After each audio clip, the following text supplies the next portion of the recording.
Hey Tommy, we've got some potentially game-changing news in the EV world, and that is that last week Ford announced that it's basically going to switch from using the CCS standard to, get this, using the Tesla standard starting in 2025.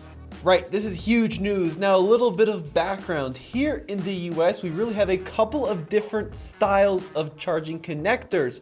So Tesla use a standard called NACS, and every other car currently on sale uses a standard called CCS, which is a combination of the J1772 AC plug and then the two DC prongs. Now, this has created some tension within the EV community because what it's basically meant is, for the most part, the Tesla cars stay on the Tesla chargers and then the non-Tesla cars stay on the non-Tesla chargers with some overlap, which we'll talk about here in a sec. But now, Ford has basically come out and said, look, we're going to be putting these Tesla plugs on our cars so that they can use the Tesla supercharging network without an adapter. And there's a lot of implications to that, which we're going to talk about. For instance, will GM switch? Will Stellantis switch?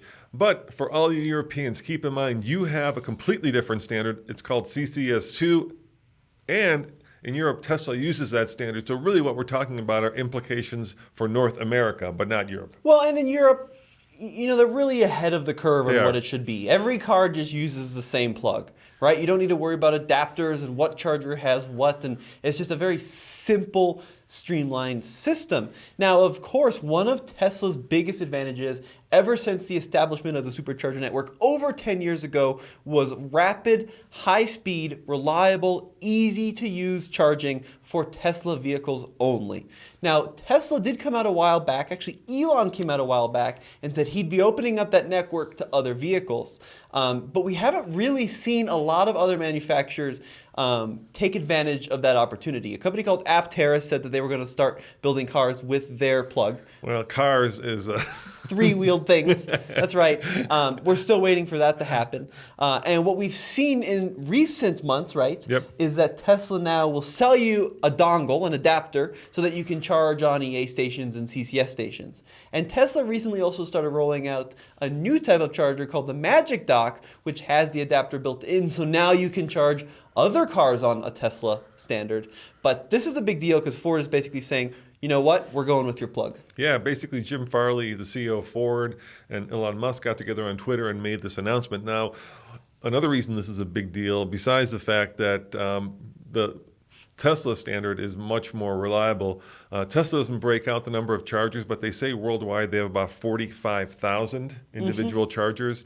I think Electrify America says they have about 5,000-ish or 5,500. So just the sheer amount of chargers makes this a game changer, because now all of a sudden Ford vehicles will just be able to pull into a Tesla supercharger and without having to use a dongle or without hopefully having to swipe your card or restart the charger or the numerous other problems that people are having on non-Tesla chargers, be able to just charge and go. And this means people in places like Wyoming, where there are very few CCS DC chargers, will now have the ability to travel cross-country using a very simple and very elegant solution. Now, what's interesting about, and you talk about chargers, right? You can talk about the stations and then the individual dispensers, so it gets a little murky, but we're talking about access to thousands of tens of thousands new available charge points. Now, what's interesting about this, right, is if you come from the internal combustion world, you're probably thinking, well, just build an adapter and charge regardless. But what needs to happen is there needs to be a software handshake between the charger and the car.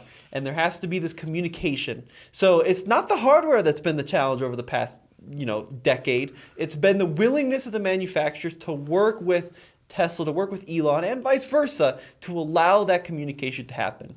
Tesla broke ground a couple months ago on the new Magic Dock stations, which have the adapter implemented. But there's only like 13 of those. Yeah, which allow you to charge non-Tesla standards cars. But let me read what Farley and Musk came together and said, because it's pretty interesting. So according to Ford, here's what the rollout will look like. Starting early next year, Mustang Mach-E, F-150 Lightning, and E-Transit customers will be able to access superchargers via an adapter. So does that mean that Ford is going to sell an adapter with the car that allows you to access the Tesla sites. That's how I'm interpreting that. He then went on to say in 2025, Ford will offer next generation electric vehicles with the North American Charging Standard (NACS) Tesla. connector built in, eliminating the need for an adapter to access superchargers. Yeah, and this puts a lot of pressure on, obviously, not just the American automakers, but perhaps even the European and Asian automakers, because now, let's say you're shopping for an EV, and you've got the choice of buying a Ford, which has built-in access to the largest charger network in the world, or buying a non-Ford, right? Pick your manufacturer, and then, I'm going to have to use this word because it's true, relegated to using all these other CCS chargers that may or may not work.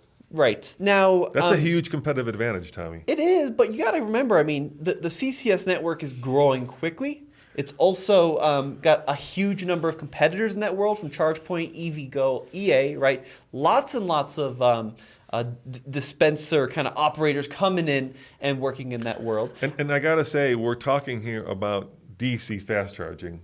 This does not affect AC so much. So like if you're charging at home using either the regular plug or a level 2 charger, this does not affect you. Not really. Not really, but this does affect you if you want to stop at the local non-Walmart and charge up your Ford. And the other thing that Tesla's network has going for it is because they were the first network to be established, they kind of got the primo spot. So they tend to be kind of near Starbucks or outlet malls or shopping centers, whereas Electrify America, which is kind of the second biggest CCS charging network, tends to be in Walmart parking lots, which is not a great place. Because having recently driven across country, trying to set an EV record, which we did from Disney to Disney, or D to D, in 46 hours and 46 minutes, we stopped at a lot of Walmarts, and it wasn't grand. And speaking of that, Tommy, you're about to try to break that record. I am, yes. Next week, we're going to take our Model 3 on the same exact route to see if we can beat your time that you set in the Ioniq 5. So be sure to stay tuned for that over here at TFLev.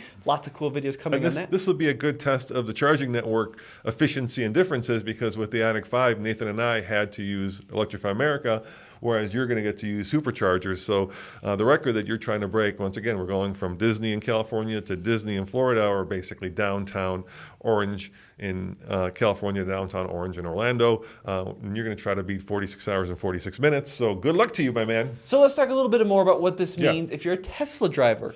A lot of questions we don't know. Is Tesla going to open up access to all superchargers or just some superchargers? What happens if you're a Tesla driver and you charge regularly at your favorite supercharger location? It's already full. Does that mean we've got more Ford drivers that are going to come in and try to charge at the same stalls? Is the network going to get bigger? Lots of unknowns. Yeah, so what's happening currently is, especially in places like California, where there are a lot of superchargers, but also a lot of Teslas, you are starting to see people backing up and waiting to supercharge. Here in Colorado, not so much. And then the bigger question that I have is, are there meetings taking place right now at the headquarters of Mercedes and of Hyundai and of Stellantis, thinking to themselves, should we switch? Or is there a competitive advantage to not switching? Or maybe is there a competitive advantage to building out our own network, kind of like Rivian's trying to do? Right. And honestly, if the manufacturers were smart when the electric vehicle influx started 10 years ago, they should have just came together and just chosen one plug. Or the government should have stepped in and made them choose one plug, because you had CHAdeMO and CCS and the Tesla standard. It's a mess, and it still is relatively a mess. So, I think it's good that Ford's making this step. I'm hoping it encourages others to make this step, not even because of the whole Tesla thing, but just to establish the same plug across the board. And I'm hoping that that's going to add some more uniformity to the world. Well, let's kind of take a deep dive into that. I think the manufacturer that probably would be the quickest and easiest to change over from CCS to the Tesla standard would be Stellantis, because really they have no current fast charging vehicles. You've got the Jeep 4xe and you've got the kind of plug-in hybrids, but those don't use DC fast charging. So they really don't have right now a network that they've chosen, at least for North America, because they don't have any fast charging EVs. Well, in my mind, the easiest manufacturers to switch over would be Lucid. Oh God, Lucid came. The CEO came from Tesla, and yeah, but he's not buddies with Rivian. Mr. Musk. Rivian's a good one. It would make more sense for these smaller, more nimble startup companies to make these decisions. I agree, Stellantis is a good one. You know, they have the Airflow coming, and they have the Ram Rev coming. And they have the Jeep and the Avenger in Europe, but that's, as far as I know, not coming to America. So yeah, I think there is some good opportunity there for that company to make that switch. But I do think it opens up a huge competitive advantage because the Tesla's network is so robust, reliable, and simple that Ford now is got a leg up. We're still a couple years out, 2025, from the full integration, and they haven't clarified, are they going to use one port? Are they going to use two ports? Is it still going to have a CCS? We still have a lot of questions. Now, the other one, going the other way, I would think the last to change would be, of course, the company that set up Electrify America. And as I'm sure you know, Tommy, Electrify America was born from the Dieselgate scandal that Volkswagen went through. And so Volkswagen Group was actually forced to set up Electrify America. So I don't see Volkswagen or Audi or any of the Volkswagen-owned brands, Porsche, rushing to jump onto the Tesla network. Well, why? I do. Really? Why? Well, I mean, if it's their own network. If the contracts could be made, a long time ago, EVgo was able to secure a contract with one of their charger providers to sell a dispenser that had a CCS port, a CHAdeMO port, and a Tesla plug all on it. What if we were able to convert EA stations, get rid of that CCS plug, put a Tesla plug at the end of it? Well, but you said it's more than that. It's not just a plug. It's actually the handshake, yeah, right? But the software has to be both in the station and in the car. Yeah, but the EA station already has the software in it. Right. And the car already has has software in it. software for CCS. Yeah, but I bet you could convert that standard, and I bet there's an opportunity there. I mean, the best analogy, and I'm going to age myself here, is kind of the battle that took place between Microsoft and Apple, right? Where you had Mac and you had the Microsoft standard, and the two over time kind of developed differently. So Apple became the walled garden, which is what Tesla is right now, where everything was integrated, and because of that it was easy to use, but because of that it was a little bit more expensive. Whereas with Microsoft, and not as expandable. Microsoft, you had a lot more, or maybe another version of that younger viewers would understand is Apple's iPhone versus Android, right? Right. Well, with Android, you've got a lot more flexibility, and you've got a lot more developers working on it, which is kind of what's happening with EA and the CCS standards, whereas Tesla is all kind of the Apple of that world because they're controlling everything. And now GM has decided that, not GM, Ford has decided they're going to go with the in this analogy, Apple standard versus the Android standard. Well, let us know what you guys think in the comments section below. We'd love to hear some of your feedback on this topic. Yeah, I think there's a lot of meetings happening right now at a lot of corporations scratching their heads, because I could see this being a huge game changer for EV buyers. I think that this is the thumb on the scale that would convince a lot of people to buy, let's say, a Mach-E versus an ID4. ID4. Pick your GM. Sure, I agree. Yep. And as always, head over to alltfl.com. We'd love to have you as a viewer and as a listener to our podcast. And just a big thank you for being part of the conversation. Let's see what you have to say in the comment section below. Yeah, we read all of our comments. And if you guys want to follow along with Andre and Tommy as they try to break mine and Nathan's record cannonballing across the country, please head on over to AllTFL. We'll be posting updates. When are you doing this trip, Tommy? When are you leaving? We are leaving next Tuesday, which is like the 6th of June. And you're going to want to stay tuned, and we'll have all sorts of fun coverage coming. So head over to alltfl.com. And let me just like talk about this, because I think it's important. Now, the traditional cannonball, of course, is from Santa Monica over from New York over to Santa Monica. Yeah.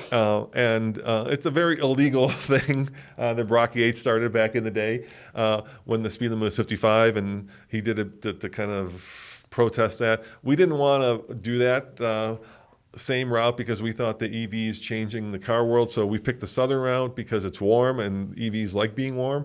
And the other thing about this is interesting, is you don't necessarily want to speed, because exponentially the faster you go, the more energy you use. And so you spend more time charging. So it becomes this really interesting tightrope walk. And you're going to figure this out, Tommy, between how fast you go and how much time you spend charging. Yes, so no speed limit breaking. But Dad, I think they'll watch the videos. Let's just let them watch the videos. It's not about that. All right, and let us know. And I think this is also a great time to do it, coincidentally, because we'll be able to tell the difference between the two networks. Yep, so we'll see you guys in the next one. See you next time. Ciao.